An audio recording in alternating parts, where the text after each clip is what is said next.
RFI convida. Silvano Mendes. A França cedia, nesse momento, a 14ª Bienal Internacional de Poetas, evento que acontece aqui em Paris e também em Val-de-Marne, uma região vizinha da capital francesa. O evento dura 5 dias e tem como tema esse ano Viva a Poesia, poesia argentina, brasileira e colombiana. Para falar sobre o assunto, RFI convida hoje o poeta mineiro Lucas Guimarães, curador dessa Bienal. Bom dia, Lucas. Bom dia, Silvano. Bom dia, RFI. Se eu não me engano, essa é a primeira vez que a Bienal tem um curador brasileiro que traz uma delegação brasileira. Como foi construir a programação desse evento? Teve alguma temática específica? De fato, é a primeira vez em que a Bienal Internacional de Poetas escolhe um curador brasileiro e escolhe também uma delegação de poetas brasileiros.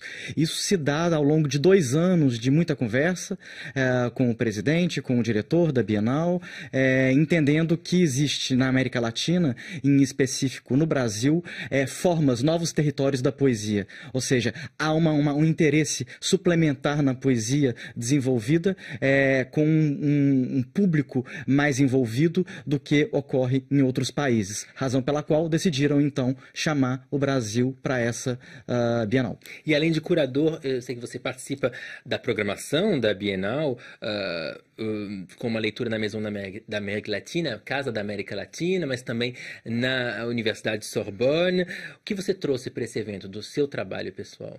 É importante, primeiro, são 2 chapéus, como a gente costuma dizer, né? É o chapéu do curador, é o chapéu do governo do Estado de Minas Gerais, no qual eu estou hoje sob gestão, e, ao mesmo tempo, o trabalho como poeta. A escolha inicial como curador foi pelo trabalho como poeta. Nesse ano recente, nesse ano de 2017, em junho, foi publicado aqui em Paris, na França, um livro de poemas bilíngue, Exílio, Lago des Incertitudes. O exílio, né? Exílio, Lago das Incertezas, e a partir dele, então, isso se recrudesceu.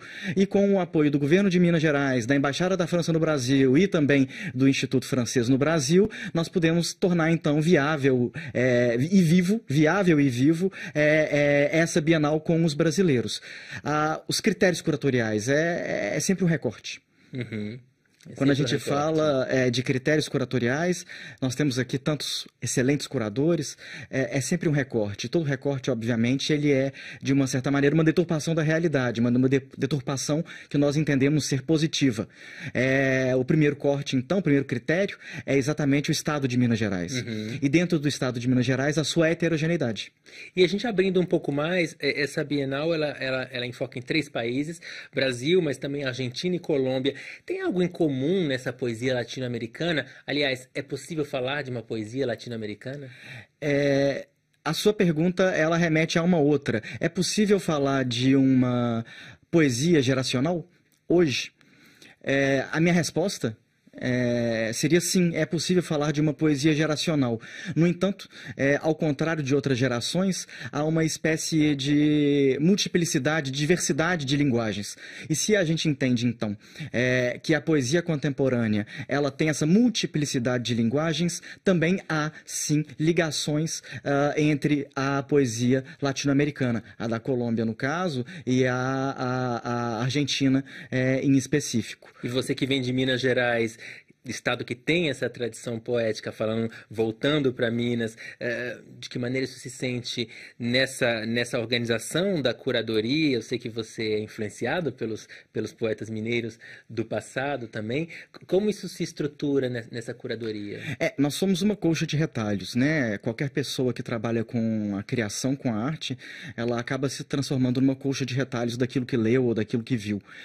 Obviamente que ali tem, então, todo um socle, um chão primeiro, que é dos poetas mineiros, dos barrocos, Cláudio Manuel da Costa, até Carlos Drummond de Andrade e tantos outros. Mas na contemporaneidade nós temos nomes como aqueles que estão aqui hoje, né? Estão aqui em Paris hoje, que é Ana Martins Marques, que é a Ana Elisa Ribeiro, que é o Fabrício Marques e que é o Edmilson de Almeida Pereira, cada qual com a sua linguagem. Eles não são poetas por serem contemporâneos uns aos outros, eles não têm a mesma linguagem, eles não têm têm a mesma percepção de mundo. Isso é interessante na arte e isso é interessante quando você tenta realizar, ao menos, uma curadoria heterogênea e que consiga contemplar um território.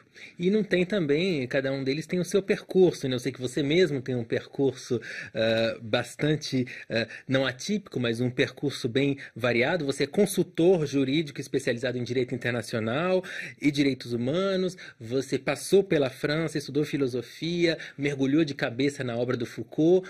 Como é que foi que a poesia entrou no meio dessa história toda? A poesia, ela entra na minha história, na minha infância. Ocasionalmente eu nasci em uma família de poetas e de escritores. Bernardo Guimarães, que escreveu Escrava Isaura, depois Alfonso de Guimarães, depois Alfonso de Guimarães Filho, João Alfonso, ou seja, todas essas camadas geracionais.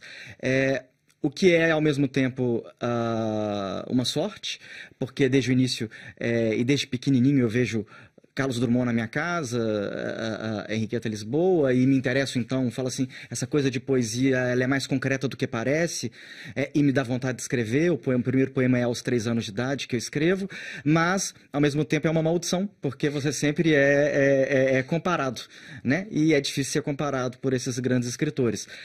A minha, então, o nascimento, a fonte, nasce daí, de alguma maneira, mas ela vem realmente de um interesse, de uma percepção de mundo. Eu entendo a poesia como um não lugar da percepção de mundo que pode ser representada através do singular universal kantiano. Ou seja, eu falo do meu quintal para poder falar do mundo. E é justamente trazendo o seu quintal aqui para Paris que você organizou essa programação da 14ª Bienal Internacional de Poetas, evento que acontece em Val-de-Marne, na região parisiense, e que vai até o dia 21 de novembro. Obrigado pela presença, Lucas Muito Guimarães. obrigado, lembrando que é em Val-de-Marne e em Paris. Exatamente. Porque nós temos Maison de l'Amérique Latine hoje, temos também a La Sorbonne amanhã com o professor Leonardo Tonos. Perfeito. Muito obrigado pela presença. Obrigado.